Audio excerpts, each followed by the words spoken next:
En plus, Perle, elle le dit elle-même en interview, on est dans une émission de survie. Donc pourquoi est-ce que tu me donnes des trucs comme ça? Je m'en fous. On est en émission de survie, putain de merde. Ouais, il est Potox, c'est Ontox, et bienvenue dans cette nouvelle vidéo consacrée à la critique de l'épisode 35 de la 8ème saison des Apprentis Aventuriers. Et avant de commencer, comme d'habitude, n'hésitez pas à liker, partager, commenter la vidéo, ça aide énormément la chaîne. Et objectif du jour, 70 likes, comme à la vidéo d'hier justement. Merci à toutes les personnes qui le feront, encore une fois ça m'aide énormément. Et si mon contenu vous plaît, n'hésitez pas à vous abonner et pourquoi pas à activer la cloche pour ne louper aucune de mes autres vidéos. Et comment vous dire que on a eu un épisode extrêmement vide? Bah voilà, en fait je viens de vous le dire, bah finalement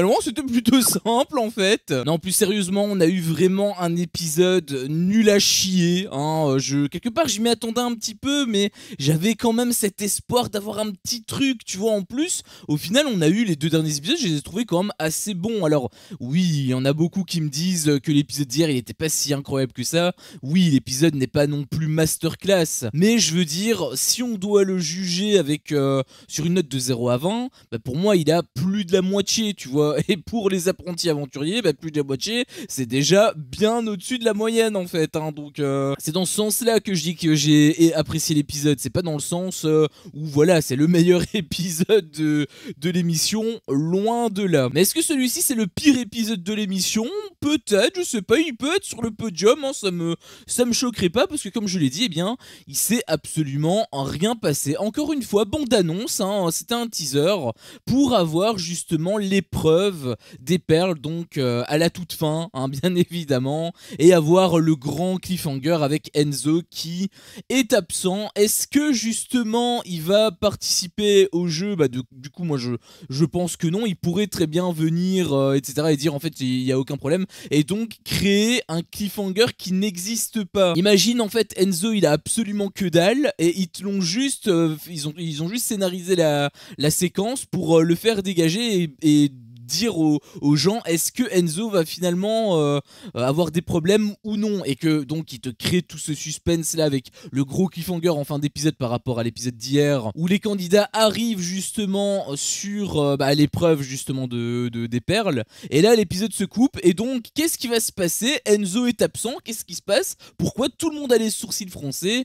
Et en fait imagine justement Enzo il se ramène comme une fleur, et en fait bon il y avait des petits problèmes etc, mais ça va beaucoup mieux et il va quand même pouvoir participer à l'épreuve. Honnêtement, si c'est ce scénario qui se produit, je sais pas encore, hein, mais évidemment il faudra attendre lundi, en plus il faut attendre tout le week-end, vraiment insupportable. Mais si c'est ce scénario qui se produit là, par contre je vais vraiment pousser une gueulante, hein, et celle-là elle va être extrêmement salée, hein, elle va être extrêmement baveuse, parce que ce serait complètement du foutage de gueule en fait. Ce serait complètement du foutage de gueule, parce que je veux bien qu'on te dise que voilà Enzo il était un petit peu dans le mal, on voyait, c'était déjà hier, hein, où il était vraiment pas bien, enfin hier, je veux dire pendant la nuit au soir quoi, hein, t'as capté, où voilà il était pas bien etc etc, il commençait en tout cas à pas être bien, et il avait un coup de mou en gros, et là c'était vraiment le down complet.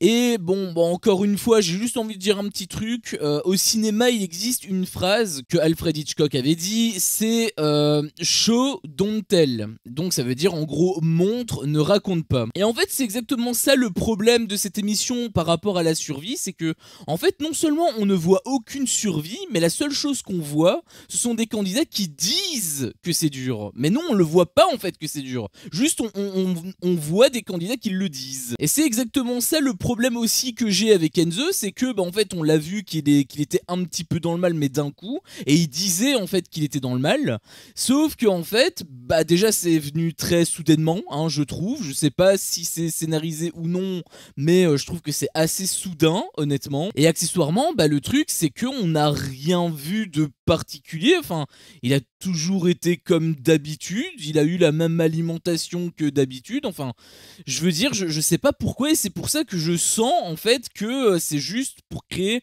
un faux cliffhanger et avoir cette séquence avec le miraculé Enzo qui revient et tout le monde qui sera content. J'espère que ça va pas se passer comme ça, j'espère que au moins il va être absent à cette épreuve, hein, pour qu'il y ait au moins un intérêt de montrer un Enzo qui ne va pas bien et donc qui s'absente. Par contre, du coup, ce sera un petit peu bizarre. Comment est-ce que ça va se dérouler avec les rouges? Est-ce que ça veut dire que Colette ne peut même pas participer? Est-ce qu'elle peut quand même participer mais sans son binôme? J'avoue que je sais pas trop. Ça va, déjà on va voir si ça va se passer comme ça ou non. Mais voilà. Est-ce que toi tu penses que justement le truc d'Enzo c'est réel ou non? Honnêtement, j'ai des gros doutes.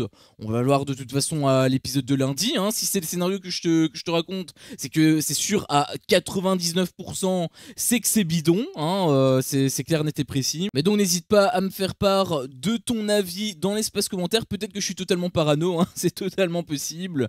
Mais en gros, il a juste eu ça. Et il y a eu aussi un autre petit truc avec notamment Rémi qui s'est un petit peu frité avec JP par rapport au feu. Parce qu'apparemment Rémi s'était barré à 3h du matin alors que normalement il devait prendre la relève JP à 4h et il a repris 1 heure plus tôt. Et du coup voilà, JP il a poussé une gueulante, Rémi lui a répondu de manière très hautaine et il avait même appelé Alfred, genre comme si c'était un majordome, etc. Il a été très mauvais, je trouve, Rémi, mais ça m'a quand même beaucoup fait rire. Ça c'est clair que je me suis régalé. C'est dommage, hein, qu'on n'ait plus beaucoup de séquences ainsi. Heureusement qu'il y a quelques petites pépites comme ça avec le coup de trahison de Valentin ou là maintenant avec le délire de Rémi, parce que on serait tellement chié s'il n'y avait pas ce genre de candidat. Il y en a beaucoup qui peuvent détester ces candidats-là parce que ils foutent un petit peu la merde, etc., etc.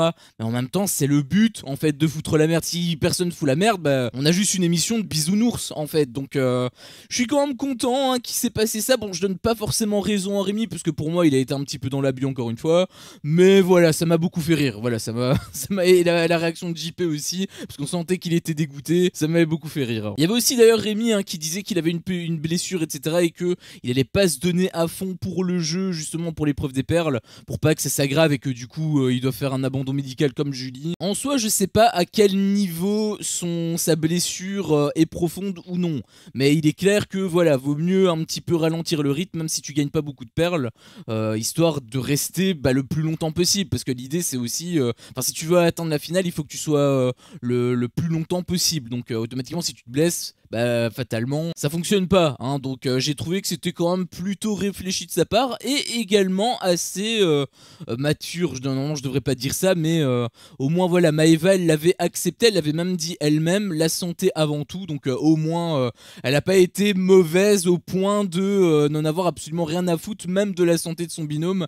Elle a quand même été correcte à ce niveau là, mais bon c'est la moindre des choses, hein. Mais voilà, on va quand même lui en féliciter, hein. C'est pas tous les jours qu'on la félicite. Et les trucs que je te raconte là, ça a pris peut-être, je sais pas, 5 minutes, 10 minutes de l'épisode globalement, contre 46, parce que oui, hein, bien évidemment que forcément il n'y a pas de jeu, donc on te met un épisode de 46 minutes, hein. Quand il n'y a pas de jeu, on te met des épisodes de 55 minutes, mais quand il y en a un, on te met un épisode de 10 minutes, ça me paraît totalement logique, encore une fois. Et donc, que s'est-il passé pendant 30 minutes, me diras-tu? Eh bien, c'est très simple.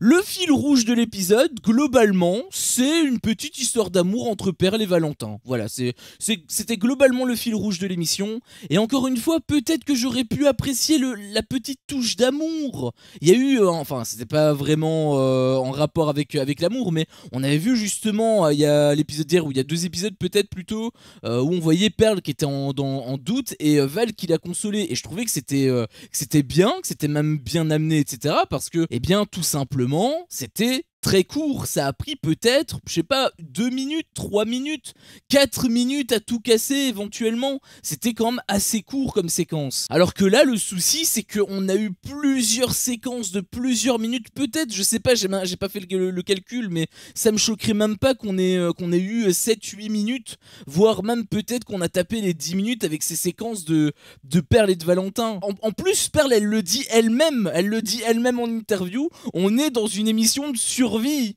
Donc pourquoi est-ce que tu me donnes des trucs comme ça? Je m'en fous. On est en émission de survie, putain de merde. C'est comme avec les interviews des candidats quand ils te disent juste avant, d'ailleurs il y a eu ça juste avant l'épreuve des perles, où justement on te dit oh j'ai hâte de savoir ce que c'est, etc. Bah oui, bah moi aussi. Mais donc pourquoi tu le dis? On s'en fout du coup, montre-nous directement. Mais donc voilà, hein, c'était globalement le centre de l'épisode. Ils s'étaient embrassés d'ailleurs. Hein. Bon après voilà, je les trouve quand même mignons tous les deux. Hein, mais je veux dire, s'il y avait plus de jeux, ça passerait mieux en fait, tout simplement. Ou pas forcément plus de jeux, mais simplement plus d'entrain, plus de choses qui se passent au-delà de l'amour ou de candidats qui simplement parlent de bouffe. Hein. D'ailleurs par rapport à la bouffe, on a vu, après je sais pas combien d'épisodes 100, on a vu justement des candidats qui trouvaient un fruit. Mais à chaque fois, c'est un délire, hein, parce que on te le montre pas. On te montre pas quand ils prennent le fruit, quand ils le coupent. Bon, je sais même pas, j'imagine qu'ils le coupent pas dans tous les cas. On l'avait déjà vu plusieurs fois, qu'ils coupaient pas les fruits. Mais enfin, c'est dingue de se dire on est dans une émission de survie et les trucs de survie, c'est pas montré. Et les trucs qu'on montre, c'est des trucs de cuisine. En fait, c'est une émission de cuisine réellement. Hein. Je pense pas que ce soit une émission de survie. Je pense que c'est plutôt une émission de cuisine en réalité. On a eu également quelques petites séquences avec Kevin que j'ai trouvé assez borderline. Honnêtement, j'ai pas trop apprécié certains comportements. Après peut-être que c'était juste sur le ton de l'humour, mais d'un point de vue extérieur comme ça m'a fait bizarre en fait, parce que par exemple la première séquence qui m'avait un petit peu choqué de lui, c'était à un moment donné, donc t'avais Moon qui était en train de parler avec, je sais plus c'était qui, mais elle était en train de parler sur un banc pendant la nuit avec ses amis, et il y avait Kevin qui se pointe et qui dit ah non Moon, on part, j'ai envie de partir, etc. Et du coup il prend Moon elle comprend pas, elle rigole, etc. Elle capte pas ce qui se passe, et en fait il l'amène, on dirait un petit peu de force. Enfin, pas dans le sens où voilà, il l'a obligé de manière très méchante, etc. Hein, pas du tout, mais de manière un petit peu autoritaire. Et j'ai vu ça, je me suis dit, mais à la place de Moon, j'aurais dit mais attends, mais qu'est-ce que tu fais frérot, dégage, je fais ce que je veux, si j'ai envie de venir avec toi, je viens avec toi, si j'ai pas envie de venir avec toi, je viens pas avec toi. Bon, Moon elle a accepté, je sais pas si la séquence était scriptée ou autre, hein, mais d'un point de vue extérieur, le comportement de Kevin, ça avait l'air d'être une sorte d'obligation quelque part, genre il lui laissait pas la parole, etc. Et ça a été monté un petit peu de la manière d'une blague, tu vois, c'était un petit peu comme s'ils rigolaient ensemble, et peut-être qu'ils rigolaient ensemble, mais le fait qu'on n'ait pas de contexte, quand j'ai vu ça, je me suis dit waouh, c'est chelou de la part de Kevin. Ça passe ça en 2025? Il y a des trucs sur TikTok bien moins graves que ça, et pourtant ça se fait démonter dans tous les sens, hein. Pareil, une autre séquence, il y avait Kevin qui devait embrasser Moon en gros pour montrer l'exemple par rapport à Valentin et Perle, et au lieu de l'embrasser, il lui a léché la lèvre, mais de manière un peu sale comme ça. Même Moon elle était un petit peu dégoûtée, et j'ai trouvé que c'était absolument dégueulasse, et ça devait être drôle j'imagine, mais je sais pas auprès de quel public ça l'est, parce que bah, c'est comme si on me parlait de pipi caca en fait. J'avais l'impression que c'était un truc à la pipi caca, et ça devait me faire rire. Franchement j'ai vu ça, mais j'étais un petit peu gêné, hein, honnêtement. Et un truc qui m'a également pas mal dérangé aussi avec lui, bon là c'était quand même quelque chose qui était plus important quand même, parce que c'était par rapport donc à l'ananas, est-ce qu'il devait le manger ou non. Et pour le coup ça je suis quand même assez d'accord avec Kevin, parce que c'est vrai que à force de trop rationner, le problème c'est qu'ils vont avoir moins d'énergie, et du coup bah, quand ils seront en épreuve ils arriveront pas à passer au-dessus des plagistes. C'est peut-être même pour ça qu'ils arrivent pas à les battre, c'est peut-être parce que justement ils rationnent trop, hein, c'est une possibilité. Et donc je me suis dit bah dans ce cas là oui, peut-être autant manger un petit peu plus histoire d'avoir un petit peu plus d'énergie, et comme ça quand tu as l'épreuve des perles, bah tu donnes tout, et peut-être que tu vas pouvoir gagner plus de perles et donc acheter plus de nourriture, etc., etc. Mais le truc qui moi m'avait pas mal dérangé en fait, c'était que voilà, ils étaient juste 3 à parler, c'était juste les Roses et Kevin tout seul, hein, donc ils étaient vraiment que 3 sur 6, hein, pour le coup, donc à peine la moitié. Et en gros voilà, ça discutait par rapport à l'ananas, ça faisait un vote un petit peu à main levée, et à un moment donné t'avais Giovanni qui demandait Moon elle vote pour qui, et tu as Kevin qui lui dit bah Moon elle vote comme moi. Et je sais pas en quelle année, enfin peut-être qu'elle votait réellement pour lui. Mais le fait que ce soit lui qui le dise, en plus avec la séquence que je t'ai dit là, où il lui a pris le bras, où il l'a un petit peu tiré de force, bah, j'avais un petit peu l'impression qu'il votait à sa place, et je trouvais que c'était encore une fois extrêmement borderline. Je sais pas si toi tu as ressenti la même chose, peut-être que c'est juste moi qui ai vu ça comme ça, peut-être encore une fois c'est juste sur le ton de l'humour ou autre et qu'il n'y a rien de mal derrière, mais encore une fois d'un point de vue extérieur, c'est extrêmement bizarre. J'ai vu des trucs moins graves sur TikTok qui faisaient des énormes bad buzz, et je suis même quelque part étonné que justement bah, il y ait rien par rapport à cette émission, parce qu'il y a des trucs vraiment, pas forcément par rapport à cette émission-ci, mais par rapport aux émissions de Benny J, notamment avec les 50. Il y a des valeurs parfois qui sont transmises, c'est extrêmement bizarre. Et même si c'est involontaire, bah c'était quand même monté, et ça a été montré, donc ça a été décidé, et bah je trouve que c'est, encore une fois, je trouve que c'est super bizarre. Sincèrement, je sais pas si je suis le seul à penser ça, mais vraiment j'ai été pas mal choqué en fait. Enfin bref, sur ce, c'était mon avis sur cet épisode. Si mon contenu te plaît, fais-le moi savoir en me laissant un énorme pouce bleu. À chaque fois que je vois ça, je vois que mon contenu plaît, et donc moi ça me motive à continuer. Si t'es pas encore un peu tox, qu'est-ce que tu attends pour me défoncer ce gros bouton rouge? N'hésite pas à activer la cloche pour ne rien louper, et je te dis à la prochaine pour une prochaine vidéo. Ciao.